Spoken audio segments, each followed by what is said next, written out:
लाडकी बहीण योजनेचा मेळावा आज नागपूरमध्ये संपन्न होतोय। 50 लाख महिलांच्या खात्यामध्ये आज पैसे जमा होणार आहेत। मुख्यमंत्री आणि दोन्ही उपमुख्यमंत्री आज या मेळाव्याला उपस्थित राहतील। महाराष्ट्रातील दुसऱ्या टप्प्यामध्ये नागपूर शहरामध्ये लाडकी बहीण योजनेचा मेळावा आयोजित करण्यात आला आहे। आता मी सध्या आहे नागपूर शहरातील रेशीमबाग या भव्य अशा पटांगणावर या मैदानावर लाडकी बहीण योजना मेळाव्याचे आयोजन करण्यात आले असून या मेळाव्यासाठी आता महिलांनी मोठ्या प्रमाणामध्ये गर्दी केलेली आहे आणि सुरक्षेच्या दृष्टिकोनातून सगळ्या पोलिसांचा बंदोबस्त सुद्धा करण्यात आलेला आहे।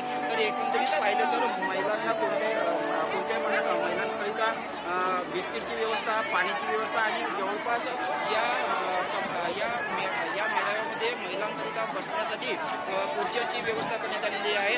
तथा अन्य सुद्धा नेते या कार्यक्रमाला येणार आहेत आणि काय वक्तव्य करणार याकडे सर्वत्र नागपूरकर वासियांचे लक्ष लागलेले आहे। अक्षय कोल्हाकडे, पुढारी न्यूज, भंडारा।